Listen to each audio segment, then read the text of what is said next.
my first question to people that come to me and say we want to implement a community model, my first question is why? Because a lot of the times the assumptions that people have of the value proposition in using a community model are false. How do you go about building a community? So we've taken several approaches to that. It is a big question in my book. The only gamification that we use is a leaderboard, and I hate it.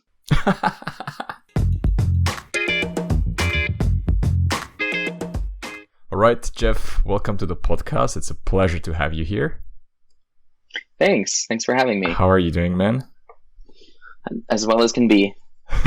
Yeah, you just showed me that something happened with your leg, right? Last week. Yep. I was longboarding and got in an accident. So now I get to use a crutch. Yeah, you get to stay home and work from home, right? Which you couldn't do before. I've been working from home for the last 9 years. Yeah, you didn't even need COVID, right, for that? Right. It does make my commute harder because I have to go downstairs and upstairs. So doing that with a crutch, my commute's much harder now than it was pre-COVID. Yeah. You mentioned that you've been working from home for the last 9 years. And if my information is correct, you've been also working with Mozilla for the last 9 years. Is that a coincidence? Nope.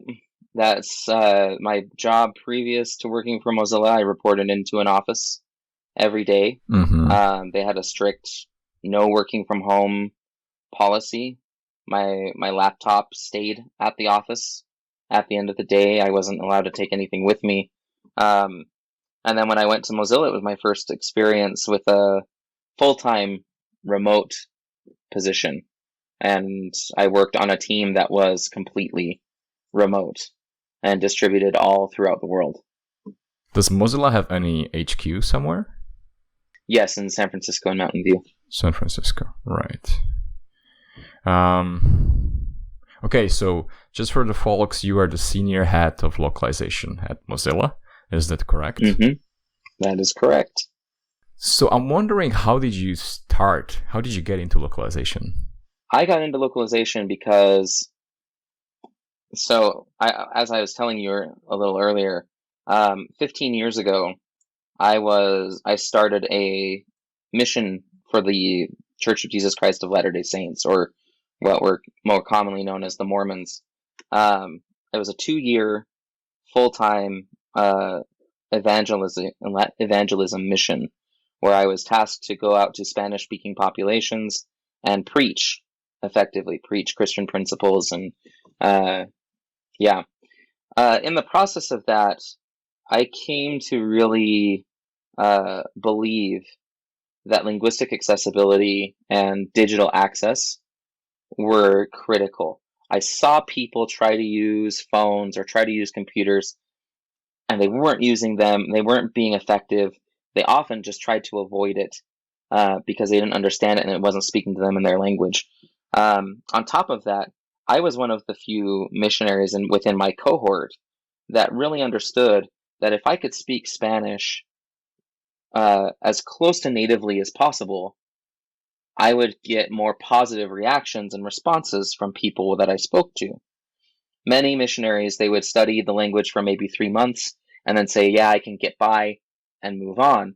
I studied it every day for the full 2 years of my mission. And because I truly believed people deserved to hear information in their language. So then when I came home, I went back to university, found out that there was a Spanish translation major, tested into that. As part of the translation undergraduate coursework, I learned about localization and was absolutely fascinated by the idea of localization. So I started a minor in computational linguistics that included some courses that kind of alluded to localization. And then all that time I was a freelance translator, and I was translating UI content for a couple of different clients. Then I got hired as a technical writer at the company I was at previous to Mozilla, where not only was I technical writer, but I was also the localization manager. So I learned a lot about localization just in that role and on the job, and spent so much more of my time being localization manager than I did being technical writer. So that kind of was a nice catalyst. I'd already had the translation background. I'd had the professional experience of being a translator. Being localization manager was really cool. And that's really how I got into it. It was planned. It was planned, and when I had opportunities, I took advantage of them. I came over to Mozilla first as a localization project manager. Then I went to the University of Limerick and did the graduate master's course in multilingual computing and localization. I was actually part of the first cohort that did that remotely or as a distance program. But we did have to go and spend some time at the end of that program in Ireland, in Limerick. But for the most part, it was distance learning, and so I graduated from that program and have just continued to work in localization since. What did the education give you at that point, since you were already working full time and you were in the field doing actual projects? What did you learn? There was a lot about project management that, because I was lacking the formal background, I didn't know how to talk about project management. I didn't know the formal processes. What it was that I was just a highly organized person, and so that helps, skill set came into play, and nobody cared whether or not I really truly knew what project management was. They just knew that I was very detail oriented and highly organized, and so they could give me assignments from the beginning and trust that I was going to go about accumulating requirements, validating assumptions, and all of that. I didn't learn until this program all of that fancy terminology that I just used to describe some project management pieces, or like risk assessment, risk analysis. Didn't know any of that. I had done it before, had no idea that that's what I was doing. So that's kind of what that served. There were a few other things where I thought, yeah, I've been doing this for forever. I didn't know that that's what it was called. Oh yeah, and I didn't know that it fit into the software development lifecycle in this particular way, even though I've seen it. Like my only experience was at this company where they didn't exactly do localization the right way. And I'm talking about the one before Mozilla. And so like sitting there and learning it, I was able to look back and realize, oh wow, I was doing things completely wrong, even though I was doing things that are localization oriented. Like this should have happened earlier in the process. This should have happened later. The master's program gave me that more holistic view.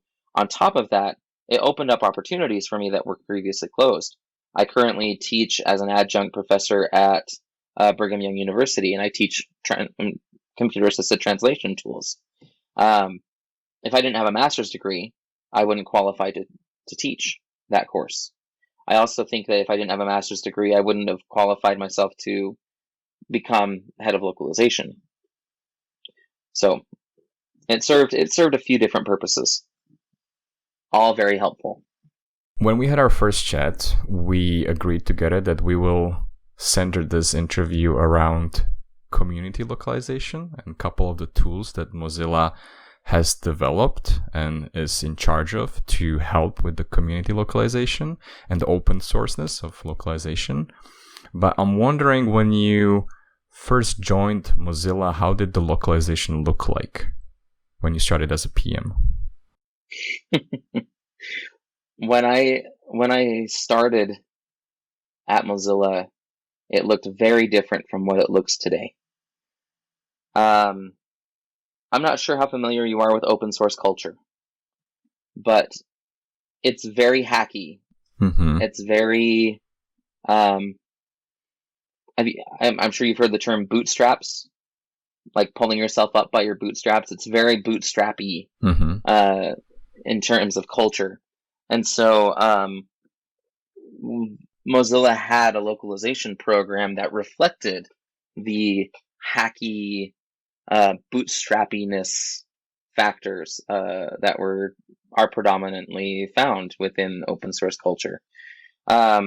So there was no centralization of localization. There were various tools that different communities were using to manage localization. You had to be highly technical because you needed to know how to utilize version control systems as a translator, and not just like the common ones like Subversion or Git. You needed to understand Mercurial, which is a little more niche in terms of version control systems.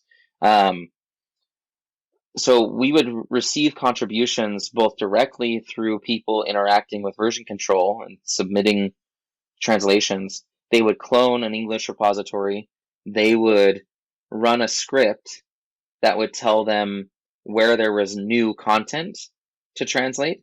And then they would manually go in, copy that new string, and paste it into their locale and translate the string there and commit it back to the repository.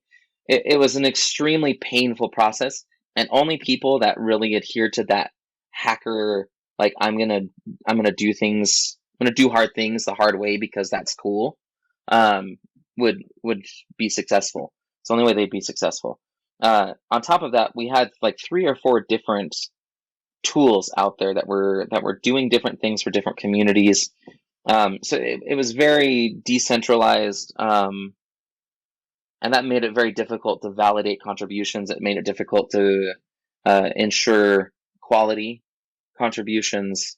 So between then and now, we've really streamlined and centralized a lot. It's a very different landscape now than what it was when I started. Is that what you immediately felt when you first joined Mozilla, that things could be running much better and much smoother, or was it a team effort? Who was like behind the update of your localization program and how things are running at Mozilla? I'd like to think that all of us had an inclination that things could be better. What really catalyzed change was when Mozilla began expanding beyond the Firefox desktop browser, or the Thunderbird email client or SeaMonkey web browser.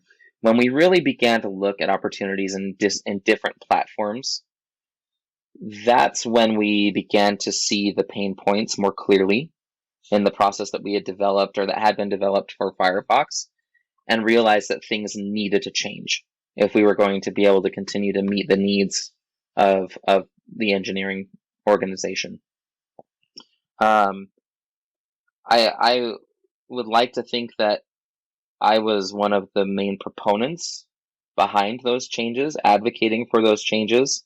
In terms of like formal background, I had the most experience and knowledge about localization specifically of the individuals on my team.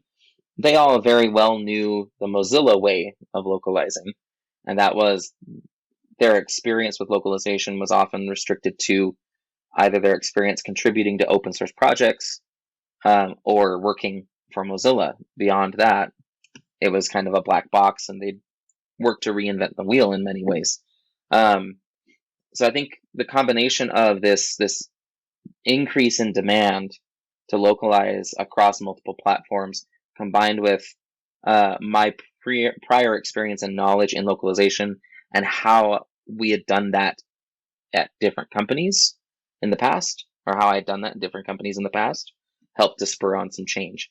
And then when I became responsible for all of localization, like that's, I think, really when change picked up, because there was a lot of need to change at the time, and I was definitely the proponent, like the catalyst behind that change. Mm-hmm. So when you eventually became the head of localization, what was the first thing that you decided to change? Do you mean how did I make people the most angry? The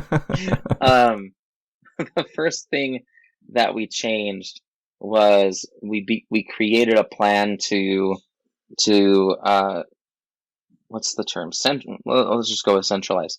We came up with a plan to centralize the funnel for contributions. So we had decided We were not going to accept contributions that did not come through either this tool or this tool. And that's just it. A lot of members of our community were not thrilled with that idea. That disrupted their own workflow. They were used to the way that things were done. Some left as a result. Others pushed through and persevered and realized this actually is probably a better scenario for me.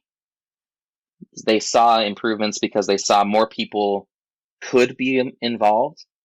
We had lowered the technical barrier to entry for them to be involved. They saw that they didn't have to worry about more technical tasks that they had been responsible for in the past, thanks to automation.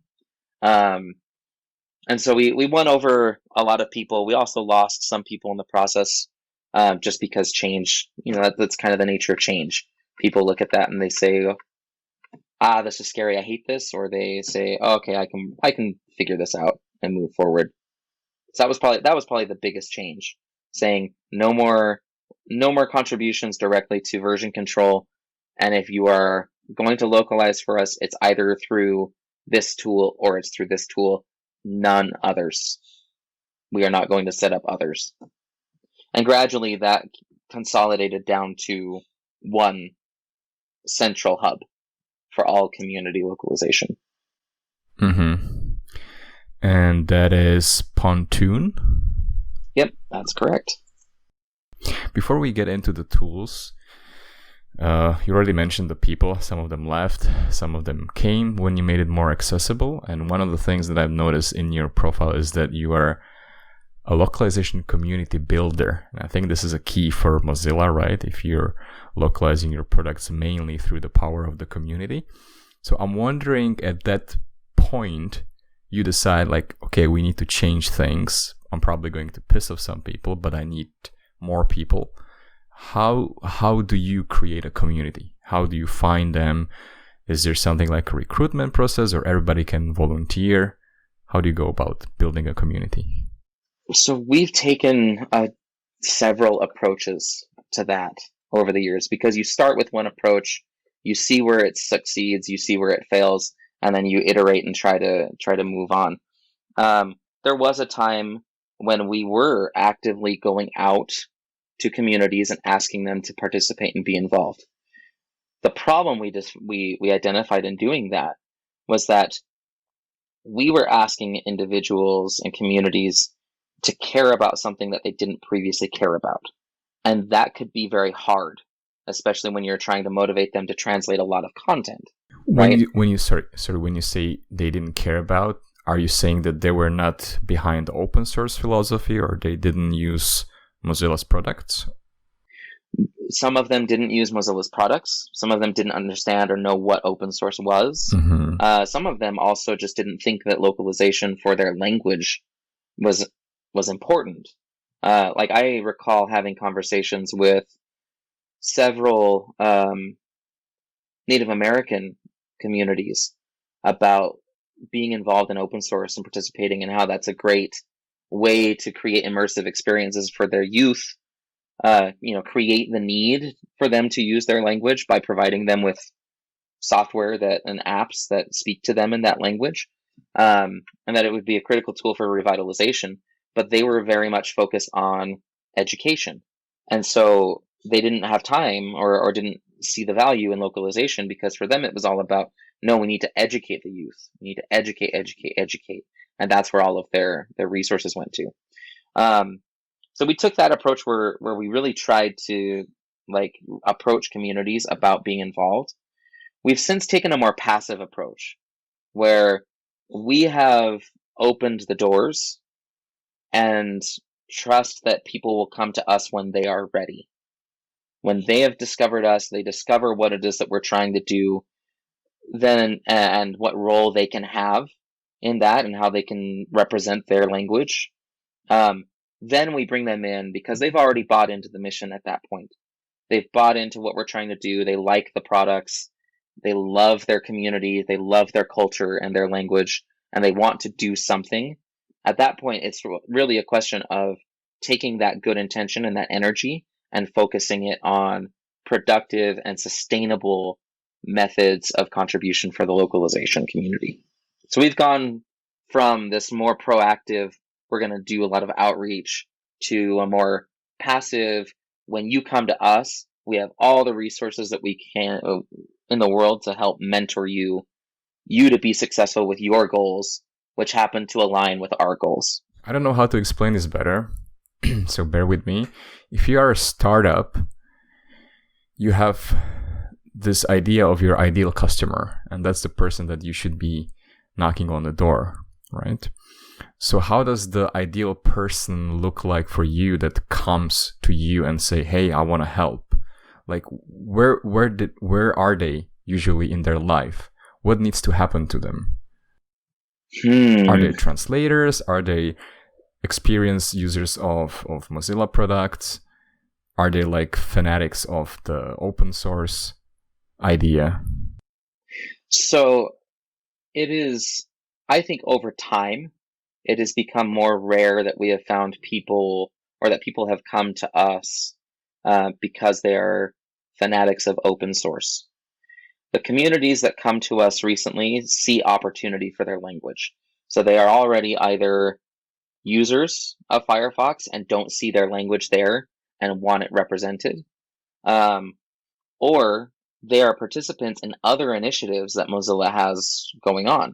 A great example is this Common Voice initiative, where we've created a platform for people to contribute their voice to voice data sets that can have been open source and open licensed, and other companies and people can take and and do academic research over those data sets, or utilize them to train machine learning algorithms for different products.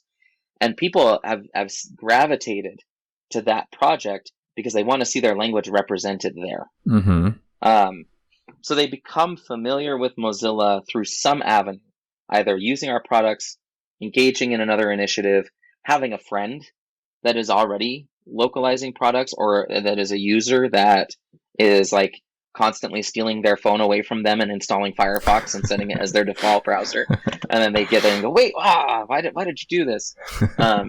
I say that speaking from experience. When I was young, I would do that to my dad's computer. But it was with Netscape at the time. And I would always download and install Netscape, and he'd come over and say, this is just a virus. What are you doing? So those are the kind of people that tend to gravitate toward Mozilla. It's people that care deeply about their language and see an avenue to make their language have representation in a digital ecosystem. So they're passionate about their language, they're passionate about digital equity, and they find opportunities with us.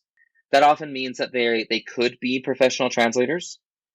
We've had primary school teachers in India who have classrooms where they're teaching kids how to use software, but the kids can't use the software because it's not in their language, and so they're taking initiative on behalf of their students to make that software available to them in a language they understand. I think the vast majority of people that are contributing are engineers. They're already developers, or they're involved in voice technology, or not necessarily voice technology, but language technology to some extent. It's been a while since we've done a profile survey. We should probably run that again and see where people are coming from. Once the people join in, is there any way that you interact with them outside of giving them the tools to do what they want to do? Do you somehow try to direct them in a certain way? Absolutely. So Pontoon already comes equipped with some good methods to help them focus their limited time with us, because we acknowledge that they don't have all the time in the world, and we also have not paid them for the privilege of their time. They are doing it out of the goodness of their heart, so we want to help focus them toward projects that are of highest impact. So there's a star prioritization system in place.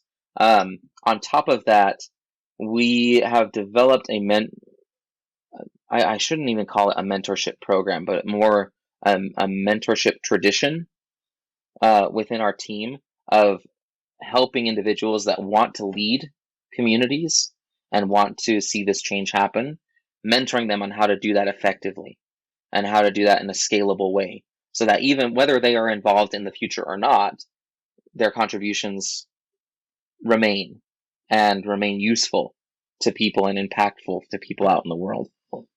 So we'll do a lot of one-on-one mentorship. There are mailing lists where we have conversations about localization. We also have real-time chat rooms over Matrix and Telegram, where community can reach out to us. On top of that, we create opportunities to meet with core and active localizers in person. We will actually organize workshops in different parts of the world and travel out to those parts of the world and bring in people that are in nearby countries and regions to offer trainings, to share a social experience, and to try to either achieve a common goal or really just build trust with those individuals. Mm-hmm. Besides of what we already mentioned and talked about, what are the other incentives that people could get out of this? Can they see their name somewhere, like when people use the product in their localized version? If you use Firefox, you can open a new tab and type about:credits.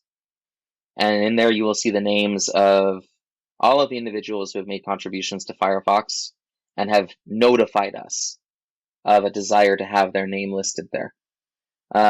We don't do it automatically because we recognize that there is a premium to privacy and anonymity.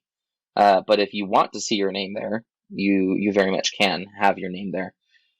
We also produce a monthly L10N report where, as part of that, we have a spotlight section called the Friend of the Lion, or Friend of the L10N section, where different leaders in the various communities that are localizing with us will nominate people to be spotlighted and called out for a specific thing.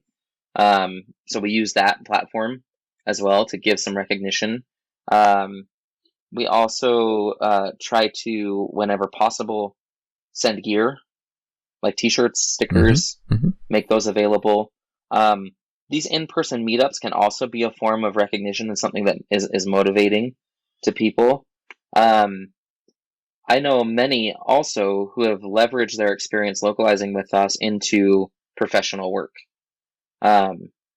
Not just in the localization industry, but also, or the language industry, but also just in software in general. They build up a portfolio, they're able to point back to that portfolio, and that opens doors to them that were previously closed. And that's particularly useful for people in specific parts of the world that they're more eager to accumulate that type of profile or portfolio than in other parts of the world. I'm a firm advocate of the idea that if you are interested in breaking into the language industry, or even interested in just breaking into software, having a strong open source presence is critical.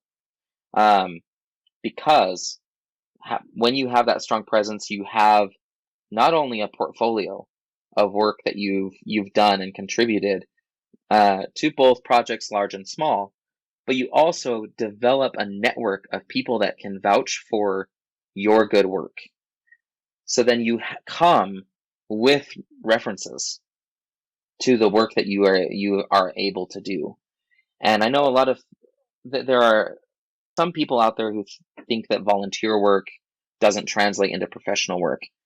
I can tell you from firsthand experience witnessing this that it absolutely does. So I'm a firm advocate in volunteering, in having an open source profile or portfolio and presence in order to gain work. And I've tried to lean more heavily into that aspect as being a motivating factor or a recognition factor for people to be involved. Absolutely. I'm just curious, very quick question. Do you in any way utilize gamification as part of building the community and motivating people?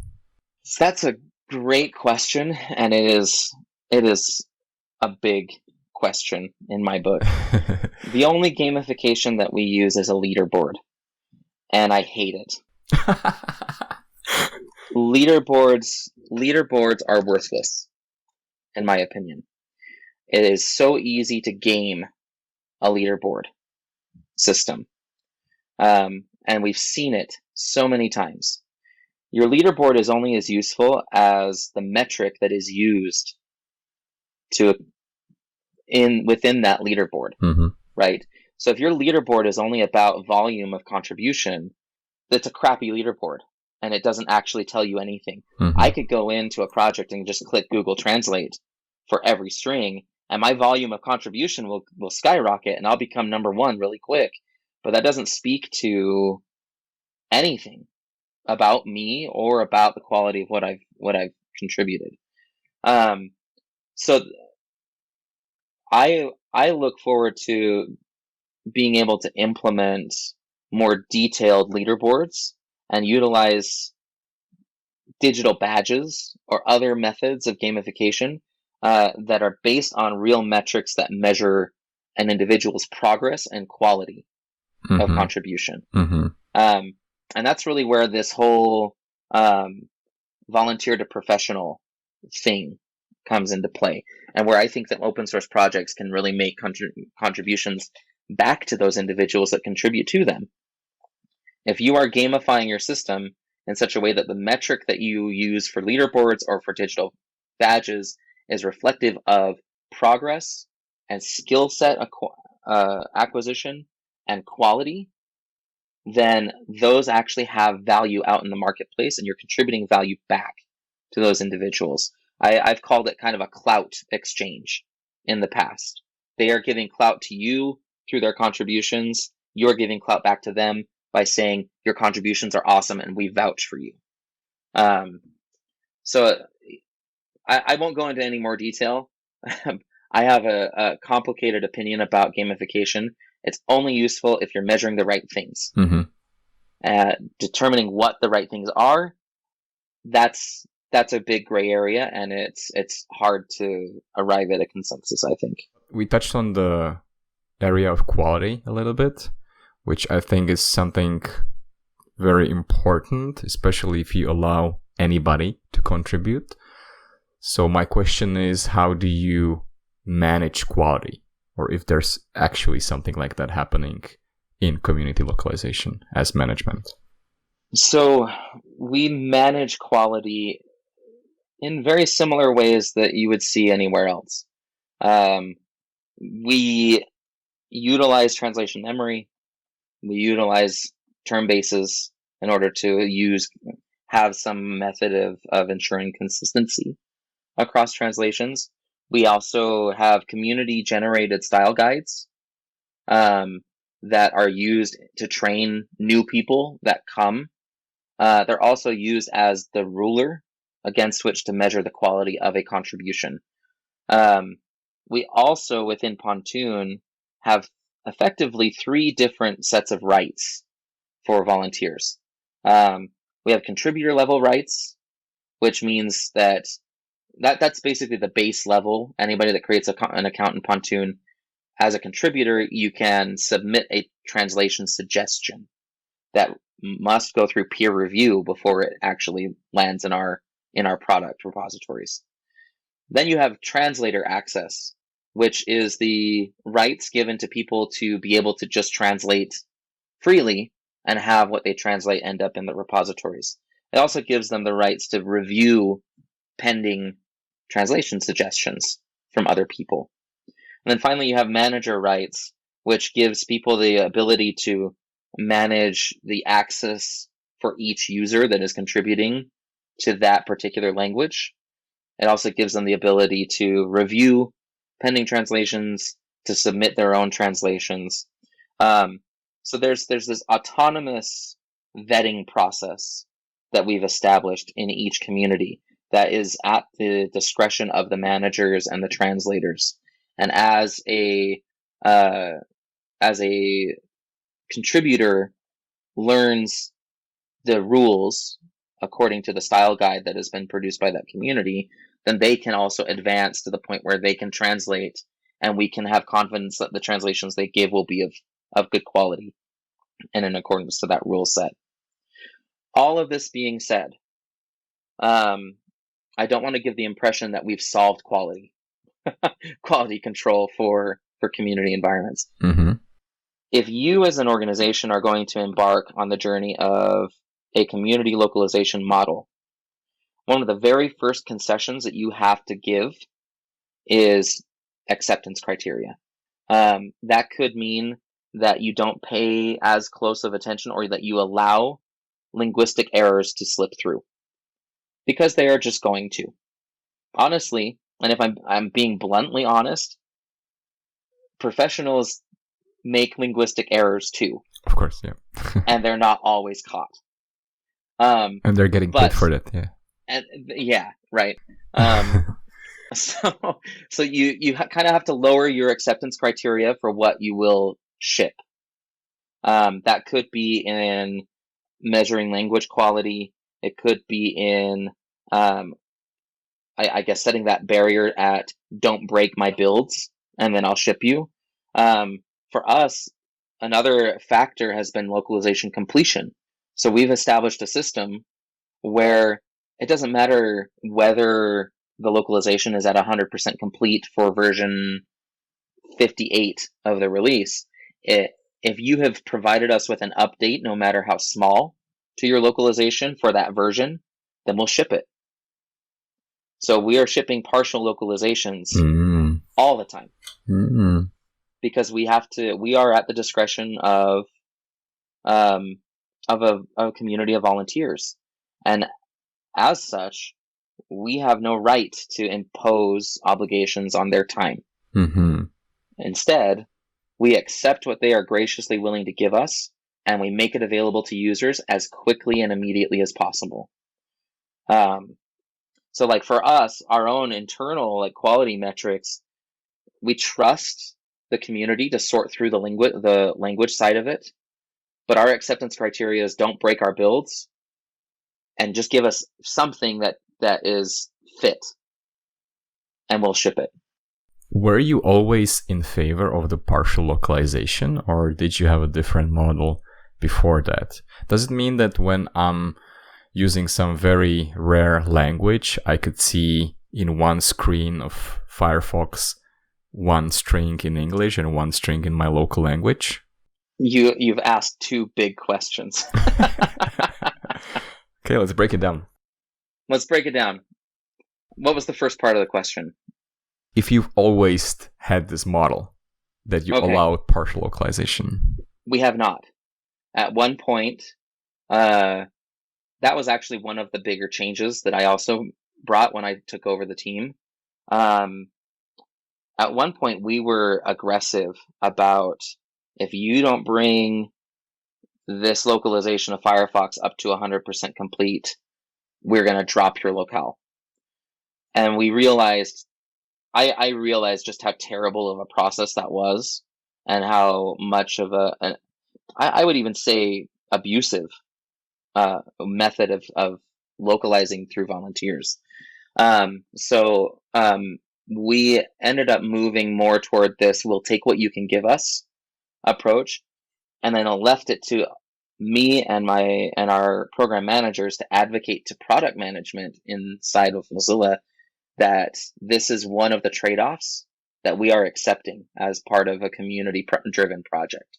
And so where they might have come from Apple or come from other places where you just don't ship something that is partially complete, we have to do a little re-educating and help them understand that with a different model comes different set of acceptance criteria for shipping.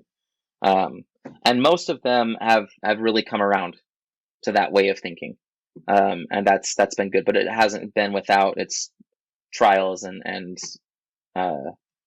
attempts to re-educate product managers. So that's the first part of the question. What was the second part of your question? Yeah, sorry. When you say most of them, does it mean there are still some product managers within Mozilla that only allow full localization? Otherwise, they're not shipping? Yes. Mm-hmm. Yes. There is only one product that we have that has that policy. The reason being that there is technically no such thing as an English localization for that product. So to ship something partially localized, English is still the source, but they're not shipping an English version of the product. So to have something partially localized, that means that you're exposing the user to a language that not only did they not expect that in that mixed content, but also that they cannot select from in the application settings. So there are very specific requirements there that inform that decision. But by and large, I think people have bought in. And on top of that, I mean, every time we get a new product manager or somebody new, some new engineer or something that has come from outside of Mozilla, there's an opportunity for re-education that we have to take advantage of. So it's not even so much that it's not that we're not convincing enough people or persuading them this is the way to do things. It's that there are always new people. So the re-education is an evangelism of this unique process is really an ongoing effort. Mm-hmm. So the second part of the question was, if you guys allow partial localization, does it mean that me as a user, when I select a rare language, where the chances are very high that most of the strings will not be localized when you release a new feature, does it mean that I'll see a mix of English and my own language? That is a great question, and actually is a good segue into technology. Yes, that is, by virtue of the localization paradigm, what a user could come to expect. If you are using a partially localized product, you would see mixed English or source language with target language. Now, that being said, we have recognized that that's not an ideal paradigm to adhere to. And so we developed technology that we've called Fluent that breaks that paradigm. And rather than treat localization as a binary setting in a language in a user's profile, we treat it as a cascading fallback. So within Firefox, rather than going and choosing one language, in your user preferences, you actually can select a list of languages, a prioritized list of languages that you understand. So what this does is it enables us, and what Fluent enables us to do, is it allows us with each UI string to make an API call to see if there is an available string for the top preferred language, and if so, it retrieves it and displays it to the user. If not, then instead of immediately falling back to English, it falls back to the next preference, and then the next preference, and then the next preference.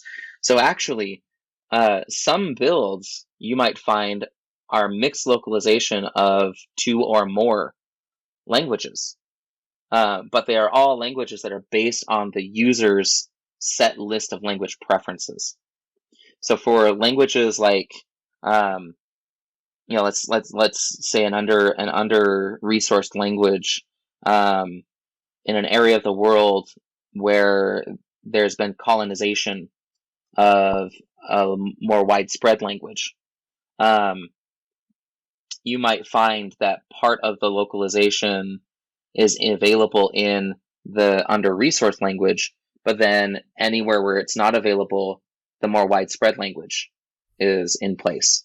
I hesitate to call Catalan an under-resourced language, but Spain is a really good example of where this is an interesting concept. If we have a Catalan localization that is partially localized, it's very likely that users in Spain that are using those Catalan localizations have as a fallback Spanish. So rather than having a mix Catalan-English, we can serve them Catalan-Spanish, and they'll still know what is going on. We're still addressing the user's language needs in terms they understand. Before we really go into the tools, I still had one more question when it comes to the quality. So you mentioned the process that happens before the translations get into the repository. I'm wondering if me as a user can also say, once I use your product, that I think there's something wrong with this string. So you get another level of feedback on the quality. Yes, our issue tracking system is also open and accessible through the browser. So you go in and you file a ticket that gets tracked by product and component, and those components usually are locale codes. The community has access to those bugs, and when they see it come through, they're notified via email, and they can proactively address that feedback and make changes in Pontoon. What happens very often is that communities actually take that bug report and leverage it as an opportunity to recruit someone new. So if you've cared enough to submit a bug report, actually, that string is found right here in Pontoon. You can go and correct it if you'd like to, and then we get a new volunteer. Right. Yeah, that's another way how you can build the community. Yeah. Nice. Okay. So let's get into the technology part of our interview. So you already mentioned Fluent. To me, you described it from the user perspective, which I really like. But when I did my research, it says on your website that Fluent is a family of localization specifications, implementations, and good practices developed by Mozilla.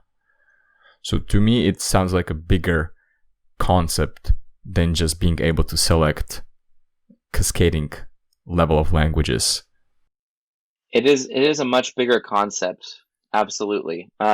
It's a bigger concept that ultimately has the end user experience and as the focus, but also focuses on creating good experiences for developers with localization. So there are a couple of paradigms that are common in software localization.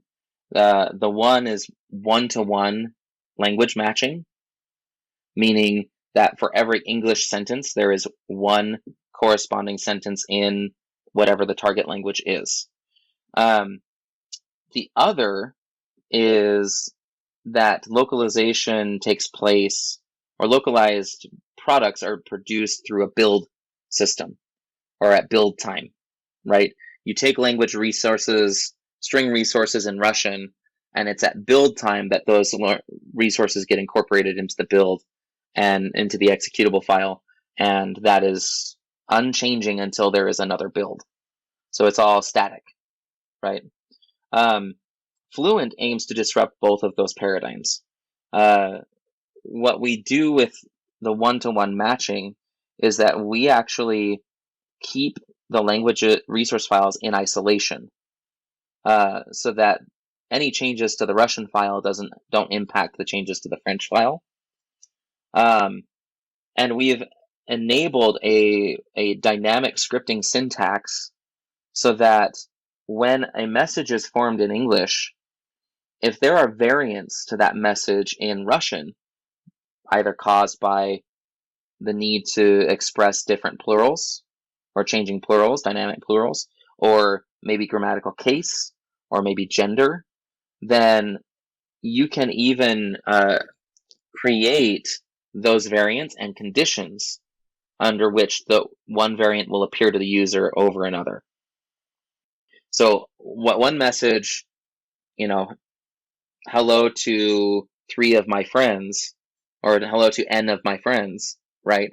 In English, which is just one message or one string, in Russian could be a very complex hello to all of my n friends, and friends is expressed as this for 11 friends. It's expressed as this for 20 friends, this for, and so on. So there are a number of variants, and we're actually taking and we're making localization a one-to-many match in strings instead of a one-to-one match. And this is reflected in how many TMSs and CAT tools actually use complex messages from ICU's message format, for instance. What many of them do is you'll have a English string that requires a plural in a specific language, and what they'll do is they'll blow that one string up and have repetitions of the same string in order to provide a corresponding translation for the right number. So it's still a one-to-one match. What we're doing is we're allowing all of that variation to take place within the same message, and have that dynamically update as variables change. That's only possible, though, if you can have what's called a runtime localization system. Runtime meaning that localization takes place on the client side, not at build. So you can build language resources in there, but what Fluent does is it enables you to use API calls on a string level basis to pull content from a remote place. So that content is actually being dynamically updated without requiring a new build. I think I get that part, but does it mean that in order for me to use languages, I always need to be connected to internet so that I can download the content through the APIs? It means that you get the latest content when you are connected to the internet. Mm-hmm. Is there some let's say, vanilla version that's already integrated into the build? So when I download something, it downloads let's say, some older version of the language, if you know what I mean? As of right now, that is the approach that we take. We still compile string resource files into builds, but the more that we utilize Fluent in our applications, the more dynamic updates we can send to users, and the more we can fall back, and the more that we can use additional variants of existing messages. Mm-hmm. And is Fluent that exists mainly for your own developers, or is it something that other people could use when they write software? We saw these paradigms as outdated paradigms that needed to be shaken up within the industry as a whole. So we developed Fluent with Firefox in mind first, and informed by experiences that we've had localizing Firefox. But the intent is that this technology could be useful in all web apps, software, so that we can improve upon the end user experience and make sure that language needs are being addressed dynamically and in the most natural way possible. Mm-hmm. I'm still a little bit confused. Is it like a guidelines how you should write your app better in existing programming languages, or is it some new technology that sits on top of the existing programming languages? It's new technology that sits on top, or that is embedded or ported into programming languages. So it's a set of libraries and syntax and specifications that enable runtime and complex messaging. Got it. Okay. What about Pontoon? I'm pretty sure that these two are very closely correlated. You already hinted of what Pontoon is. I would assume it's kind of like your own TMS solution that has the community in the first mind. Yes, the primary user story for Pontoon is the community user story. Pontoon is our centralized translation hub for all community localization. We localize all of our product user interfaces through there, as well as many of our websites get localized through there. It is a translation management system. One thing that I like to tell people, because a lot of people, when they see Pontoon, and anybody can go and see it at pontoon.mozilla.org, you can go in and you can make your first contribution. You can see how things are organized. A lot of people give us very positive feedback and say that it's really great. It's a highly collaborative experience, and they want to use it for their own projects or their own products. And what I often like to say is Pontoon is a fantastic TMS for what Mozilla needs. It is not a great TMS for what anybody else needs. We have really optimized around the Mozilla set of needs and the Mozilla community's set of needs. The list of supported file formats is very small. It only really supports string-based localization, so anything that is UI, anything in prose, there are no internal segmentation rules for it to take a paragraph and break that up into individual sentences. There's no rich editing.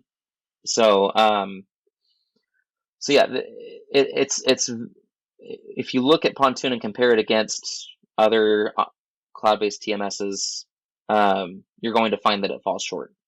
But it is very much in line with the needs that we have, and we've optimized it around our use case. Mm-hmm. It also currently is the only tool out there that supports the complex messaging that is possible in Fluent. So if I'm thinking how to ask this, there are two questions that I wanted to ask. So okay, let's start with this. So let's say I'm a software company. Let's say, I don't know, well, Google, maybe not Google. Let's say Autodesk. I used to work at Autodesk, and I want to experience with community localization. What tool should I look for? Is there actually anything like that in the market, like the commercial TMSs, or could I somehow adopt Pontoon, or would I need to develop my own solution? There are plenty of options out on the market already. There are open source options like Pontoon, and Pontoon is deployable. We've had a number of different individuals and companies come to us and deploy their own instances of Pontoon. There's also Poodle, which is a solid community-based translation management system. But then you also have other platforms that were initially built around this collaborative model. You have Transifex that does this. Lingotech did it as well. I believe SmartLing also has community or crowdsourcing capabilities, and Crowdin is another option. So there are definitely options out on the market that people can look toward. So my first question to people that come to me and say we want to implement a community model, my first question is why? Because a lot of the times the assumptions that people have of the value proposition in using a community model are false. A great example, but the first one that always comes to mind is, well, it's free. We're going to get cheap translation. You're not.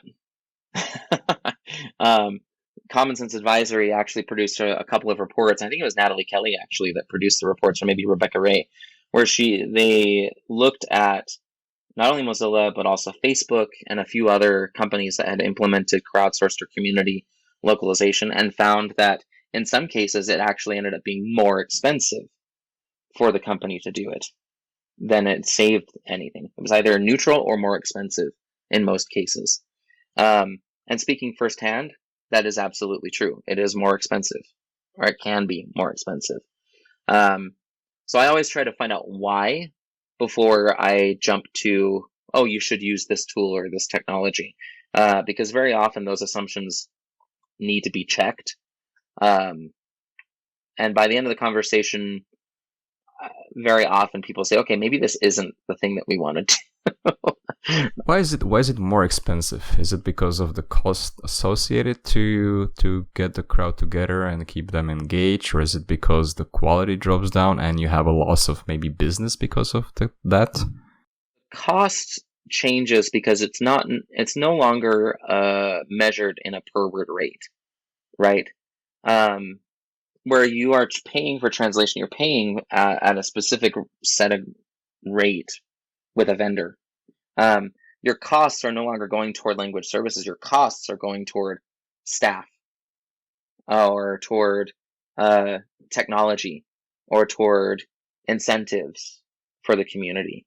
So it's going toward different areas, and you end up having to have either your own in-house solution, or you need to have more engineers on staff to be able to customize Crowdin or customize whatever other solution you have than you probably would have needed if you'd have gone with an agency or a vendor, right?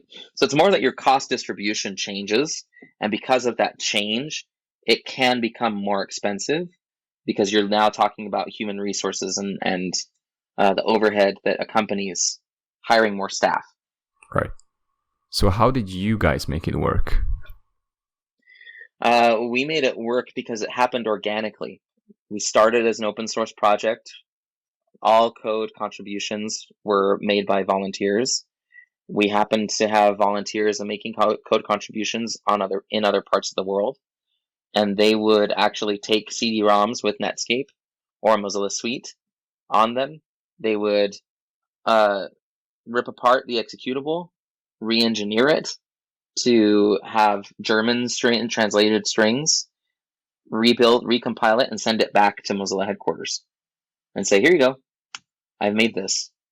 So it's part of our DNA, doing localization in the community way, and it's largely because, or very, very early in the inception of Mozilla, it started that way organically, and we centered portions of our mission about the internet that we want to see and the products that would reinforce the internet we want to see around accessibility and the internet as a global public resource. I see. So it's more like your whole philosophy is built around that. So like even like other departments within Mozilla that don't even know about localization, by the way how Mozilla functions and works, they technically support this community model, right? While in fact, if you have like a typical traditional company, let's say Autodesk, and they just want to experiment with a community localization, that's why it would probably be more expensive in the end, right? Because they would need to change a lot of things. They would need to change a lot of things, yeah. And there's also no guarantee that if you build it, people will come. So it could end up being an ultimate waste of money in trying to change a lot of things, hire new staff, and then realize that it's not going to work. Yeah. A great example of that is LinkedIn, I believe, where LinkedIn attempted to crowdsource the localization of their site, only to receive a lot of backlash from users who are using the site in order to find professional work. So just because they built it didn't mean that that was a successful endeavor to implement that model. Right, definitely. I know when we had our first introduction call, you mentioned that the term crowdsourcing or crowd localization was hot like 10 years ago. Why do you think it died? Did it die, or is it only like few companies can make it work? So I think that it takes a unique setup and a unique investment in order to make it work. And what's happened over the last 10 years is that people have been very excited about the idea of crowd localization, but for the wrong reasons. And when they start really investigating how to create a successful community-led or crowdsourced translation program, they realize that it is high in cost, and that their assumptions upon which they built their value proposition on were false anyway.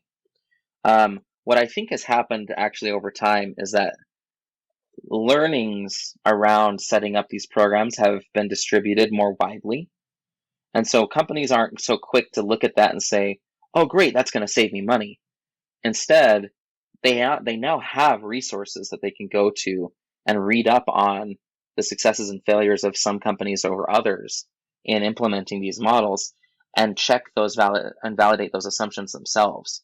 So rather than going around using this buzzword, they actually have the resources now to invest in determining whether it's a viable option for them right from the beginning. And at that point, the reasons and the assumptions that impel a company toward that model have to be about the users. They have to be about the community. They have to be about a philosophy, because you have to make concessions in order to make that model successful.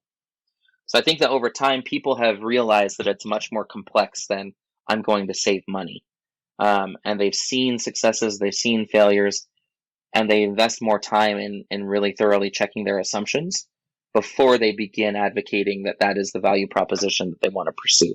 I don't think that it's dead. I think that it's just that people have realized, like with machine translation, people have realized that there are models that are very suitable for different types of content. and under different sets of requirements, right? And they're equally as valid.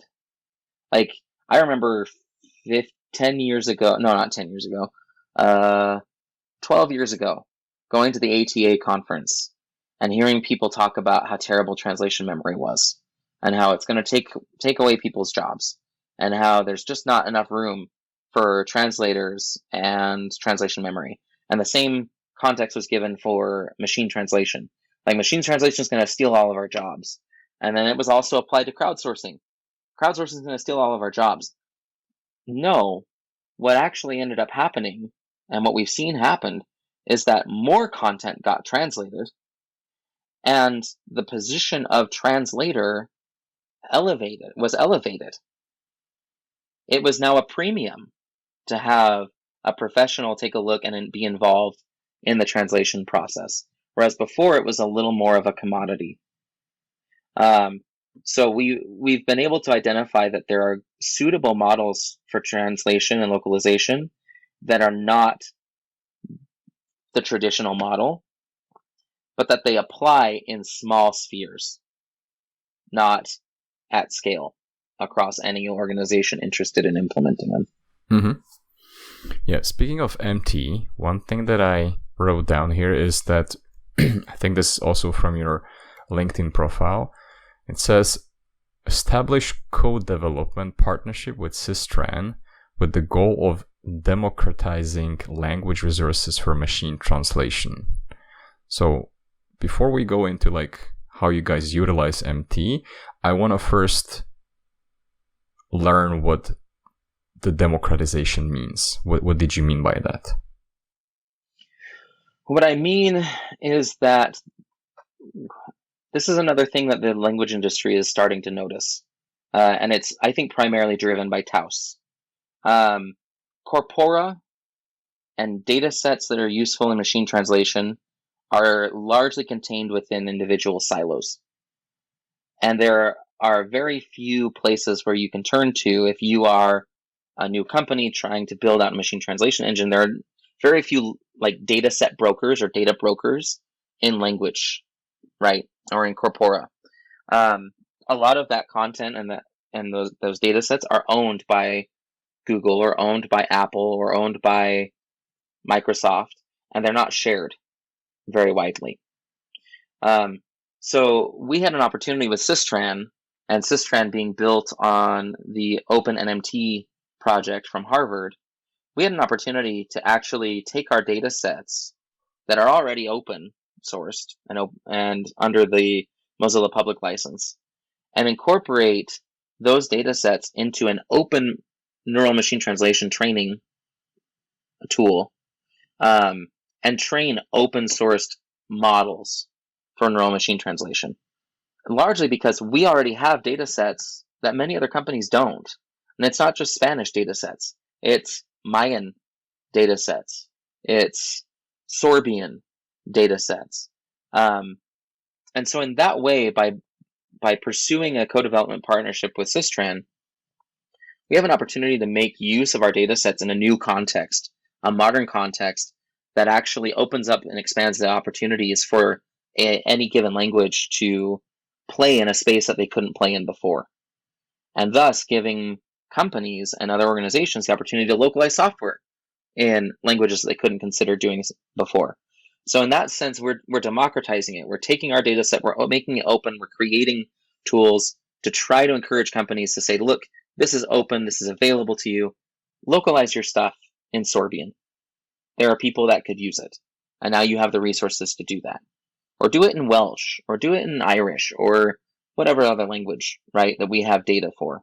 Let's democratize this and allow contributions of volunteers to have a greater impact on the entire ecosystem. So does it mean that if I now volunteer to help translate Firefox, does it mean that my translations also help train this NMT with Sistran? They can, yes. What does it mean they can? Well, as with all neural machine learning training processes, there is a data set threshold requirement. Right? Like a minimum? Yes, you need to have a certain amount of data in order to provide enough data for the machine learning algorithms to adequately train a neural model. And so I say they can because until the point that they reach that threshold, it's impactful because we can ship products, we can make a language available on the web, but we can't, like, that's kind of the top tier threshold, right? So until you meet that minimum contribution requirement, we can't actually proceed to develop neural models for you. So the more you contribute, the greater your impact, effectively. Just an amateur question. Can you quantify how many strings or words there need to be translated in order to start developing the NMT for a particular language? I don't recall the exact number, but I know that it is in the tens of thousands of translation units, or aligned segments in a corpus. And are there other companies contributing to the same NMT, or is it just you? It is. So Systran announced a marketplace that serves as kind of a neural model broker for NMT using the Systran engine. We are one of a handful of companies that are considered early trainers, where we are training our models on our data sets and making those models available in that marketplace. Okay. Speaking of MT, can you briefly describe what is Bergamot? Ooh, it will have to be very briefly. I'm not fully involved in that project. Bergamot is a project that I think the University of Edinburgh is involved in, as well as the European Union, to create a client-side machine translation engine and attach it to the browser. The purpose is in order to help reinforce GDPR compliant and privacy compliance laws, so that data that is being used in these machine translation services can stay locally and don't have to be communicated out to a server in an unknown location. So that's the project, and Mozilla is a partner in developing that project because we're providing the browser and that ecosystem to help experiment with a local client-side machine translation engine. Mm-hmm.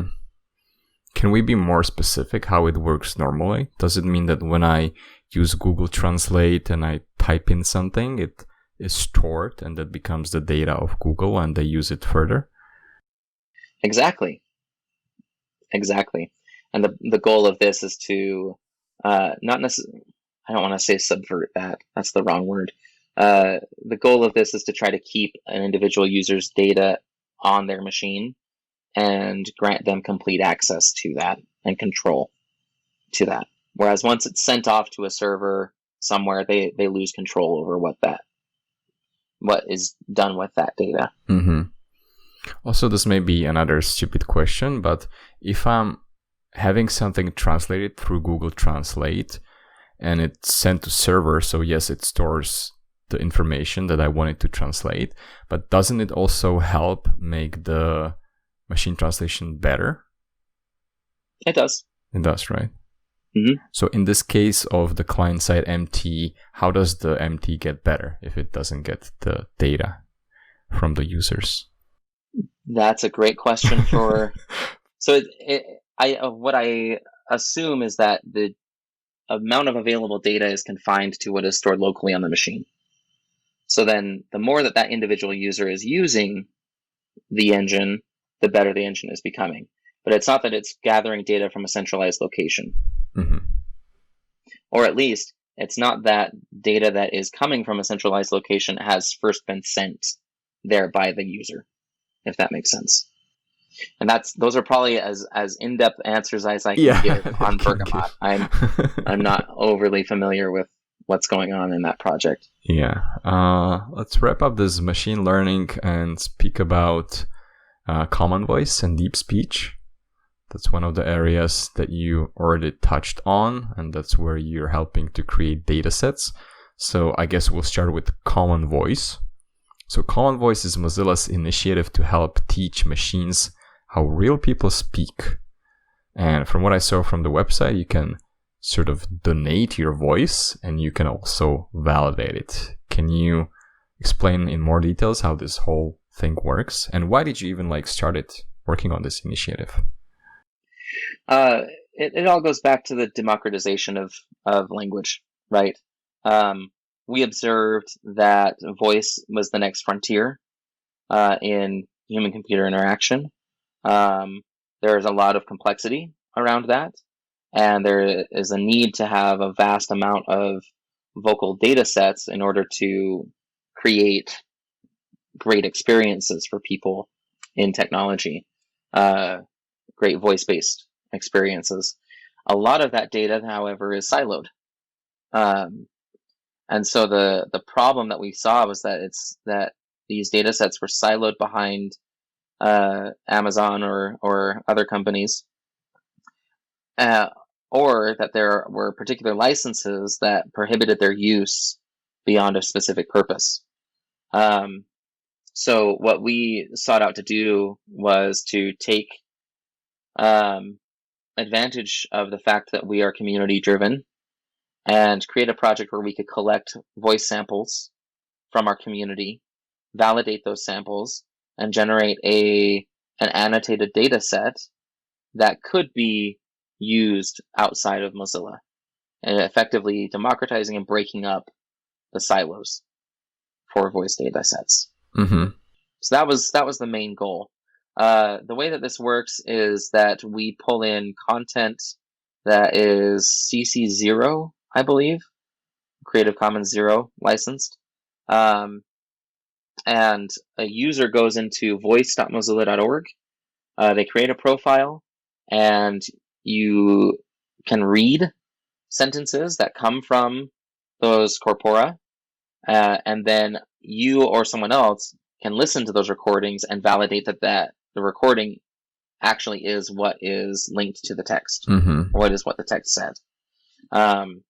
Or you can address the quality of that recording.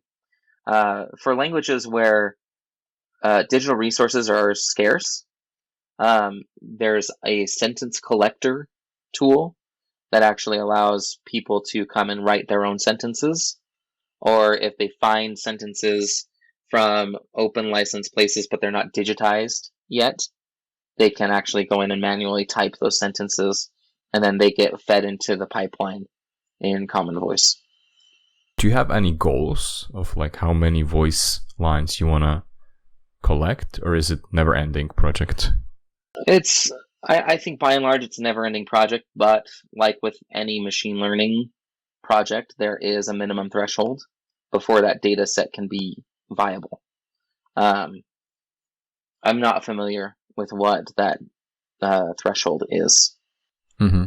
And any company or any user can come and download this data set and do whatever they want to do with it. How does it tie to deep speech? So that's your voice recognition engine, from what I understood. Yes. So Common Voice feeds deep speech.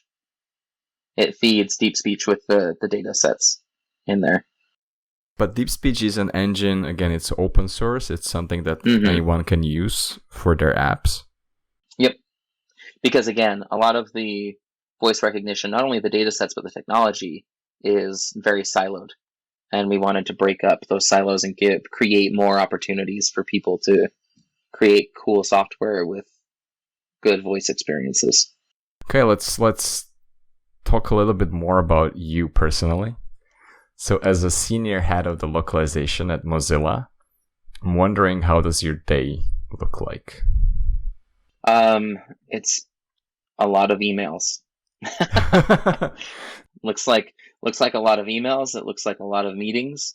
I manage a decent sized team, so there are a lot of one-on-ones with my team members to try to help make sure that I can unblock them on different projects they're working on, make sure that they're happy and that they're enjoying working on the team and on the projects they're working on. I have a number of meetings with senior leadership where we talk about the localization program holistically. I have meetings with community members. Occasionally I'll have one-on-one meetings with them to mentor or give advice to some extent. And then it is a lot of emails. It's also a lot of document writing, a lot of creating resources that describe how different processes work, or defining specifications for new features, or monitoring and creating roadmaps for Pontoon and Fluent. Yeah, that's my average day. When do you typically start your day? So half of my team is in Europe, so I start my day at 5 in the morning. Oh. I'm based in Utah. So I will start my day at 5 in the morning and aim to have meetings with those members of my team based in Europe early in the morning my time, so that they can have a stable work schedule that doesn't require them to stay up until all hours of the night. So I tried to structure my days around the the turn of the earth, so that I'm accommodating everybody's unique schedules and their unique time zones. Do you have like a hard stop, or do you take a break between, or do you just go? I try to stop at no later than 2 or 3. Very often I'm able to get away with 1. I just power through from 5 to 1, and then I'll go and have lunch and enjoy the rest of my day. Sometimes that doesn't always work. I mean, Slack is a blessing and a curse, Yeah. right? And so where I once was able to ignore emails until the next day, you can't ignore Slack pings the same way. So yeah, I that's kind of how I try to structure my day. 5 to 1 or 5 to 3 at the latest. What are you curious about right now? That's a great question. I have recently started a product leadership certification course because I am interested in understanding the thought process behind product decisions. Similar to project management, where I've learned a lot on the job, I've learned a lot about product management on the job. I can't say that I do it incredibly well, and I'm hoping that this certification course helps enlighten me and give me a better framework for being able to speak more effectively and work more effectively in that capacity. So right now, professionally, my biggest curiosity is around decision making for products. And that could be analysis of different data sources. It could be an analysis of revenue. I've only had one class so far, but it's been very, very interesting. The other things that I'm curious about on a more personal level, my heritage is from Sweden, and so I've always had an interest in the Swedish language and Swedish culture, Icelandic culture as well. Because I think part of my ancestry comes from there. I really enjoy understanding new cultures. I also recently went and was certified in cultural intelligence through the Cultural Intelligence Center. What that enables me to do is to give people access to a empirically based assessment, self-assessment and 360 assessment on cultural intelligence, and then advise them on, interpret results of that assessment to them and advise them on how to improve in their cultural intelligence. So cultural intelligence, product management, those two are really big interests of mine right now. And I think that they come at a really interesting time, because I did that certification course before the Black Lives Matter movement really kicked up in the last 2 weeks. So this was at the beginning of May that I did this. And while there had still been protests and everything, it hadn't been at such a forefront in the minds of the American people as it is right now. So I'm finding it very useful, especially my cultural intelligence training, to take a look at the situation, assess the situation, and determine how I can, uh, what motivations I have to understand more what's going on out in the world and acknowledge my own privilege, my own biases, and understand more where people are coming from and take action to be more respectful of diversity. Um, so yeah, all of those things combined, those are really what I'm curious about. As far as the industry is concerned, um, I am curious to see how far we can take machine translation and how far it can be useful.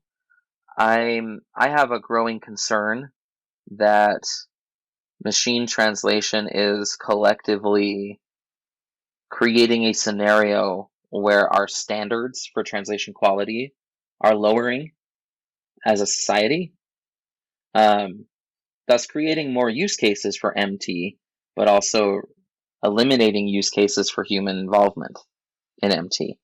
I'm curious to see if there's any research or investment that goes into that. I'm also curious and interested in helping companies and seeing how companies respond to the UN declarations on indigenous languages and whether that spurs any action to help localize or bring these communities into a digitally equitable ecosystem. Mm-hmm. Yeah, a lot of different things. What do you think is wrong with our industry? We're too quick to dismiss good ideas. Do you think it's specific to localization? You know, I don't necessarily think it's specific to localization, but in my firsthand experience, and granted, I know this is just my firsthand experience, and I'm generalizing that for good or for ill. In my experience, there are very few disruptions in our industry. And I shouldn't even say that we're too quick to dismiss good ideas. We're too quick to poke holes in ideas and not identify the value in them. So to assess an idea when it's presented, right? Um, think about how long it took for the industry to really embrace translation memory. It took forever, right? The same is true of exchange standards, like data exchange standards like TMX or TBX. I think TBX still struggles a little bit to really catch a foothold in technology. If I go to any TMS or any CAT tool, TBX may or may not be listed as one of the file formats that they support for terminology storage. Very often it's a spreadsheet or a CSV file or an XML file. It's not actually TBX itself. So I think that we're too quick to dismiss ideas without thoroughly assessing them. And there are not enough people willing to take risks and create disruptions in our space. Mm-hmm. Do you have any personal way how to solve this, or do you empower your people more when it comes to presenting ideas to you? I would like to think that I am an open book and receptive to ideas when they come, but I also acknowledge that I have my own biases and my own. It can depend on the day, right? If I'm tired, I don't want to listen to ideas. So I try to be more of a multiplier and help individuals assess their own ideas and their own assumptions and take those another step further, or help them to refine their ideas into a place where it could be taken in additional steps, or additional steps could be taken, I should say. Yeah, I'm not sure what to do on a high level.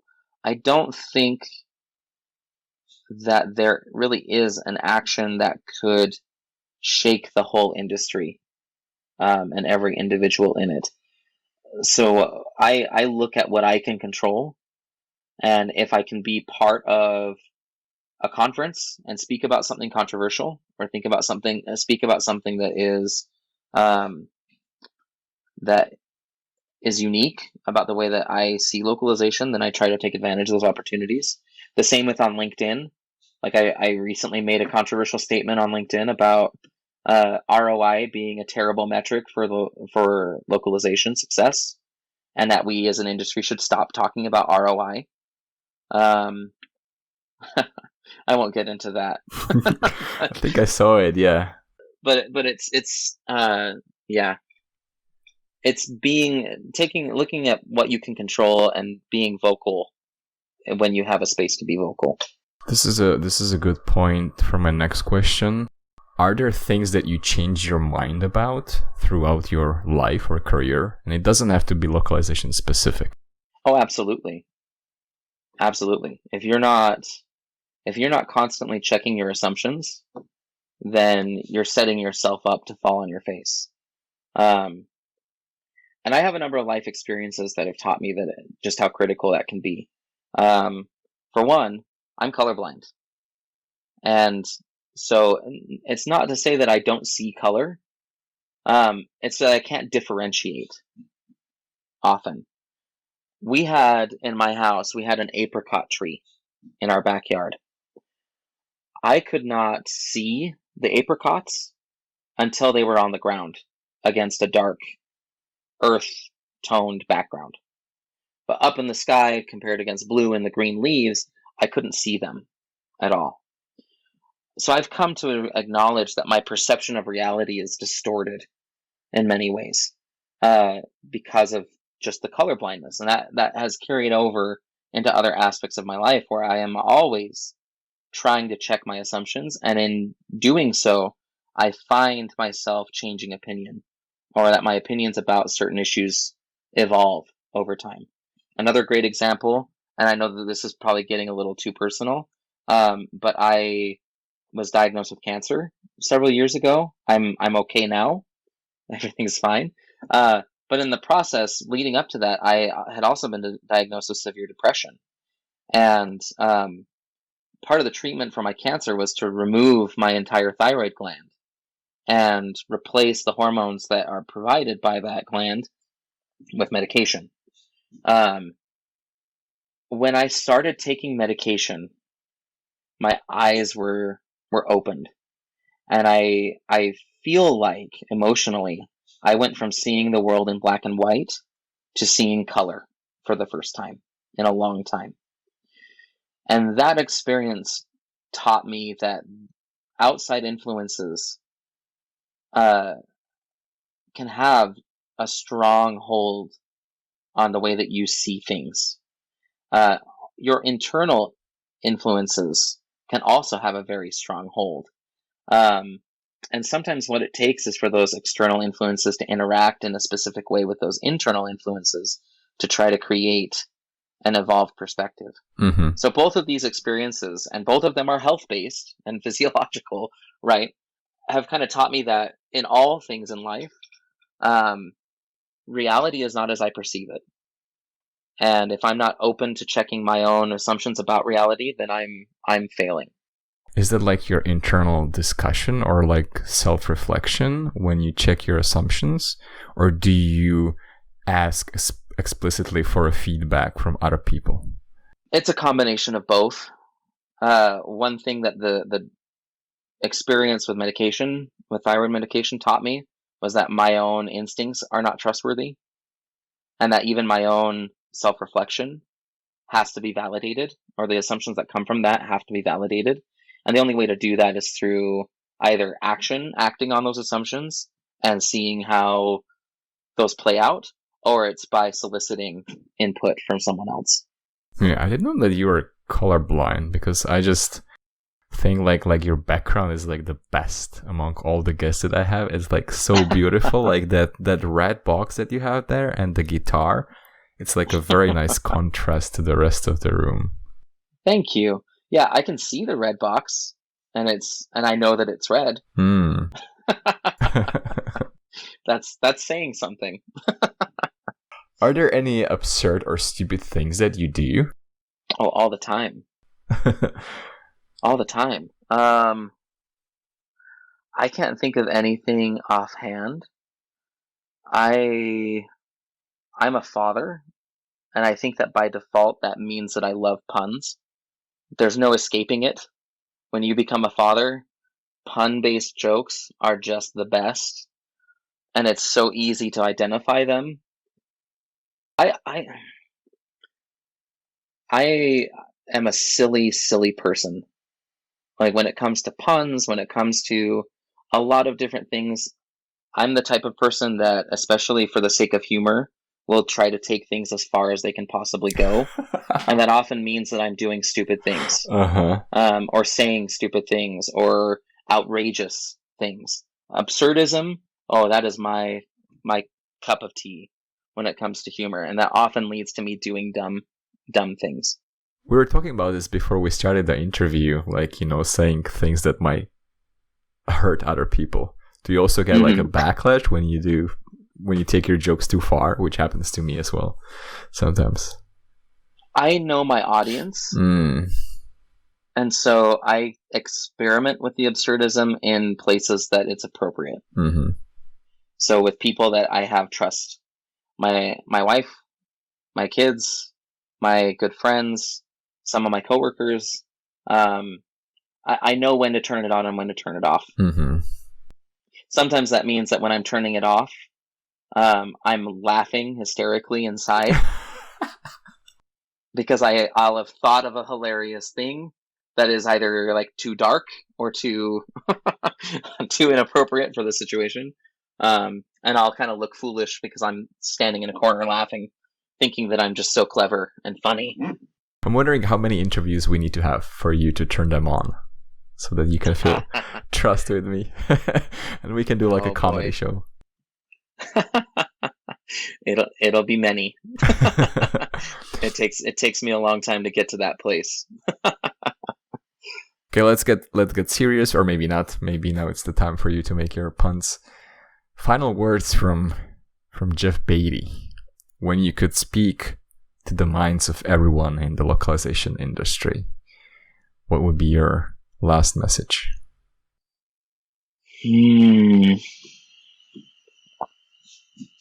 I think that my last message would be everyone has a right to information.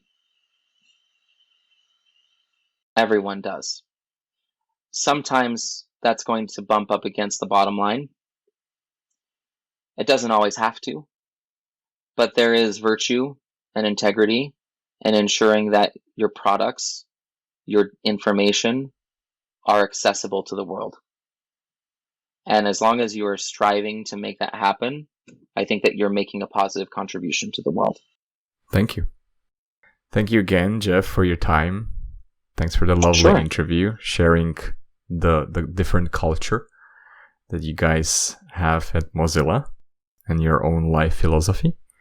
Of course. Thank you for having me. All right. Bye-bye. Bye.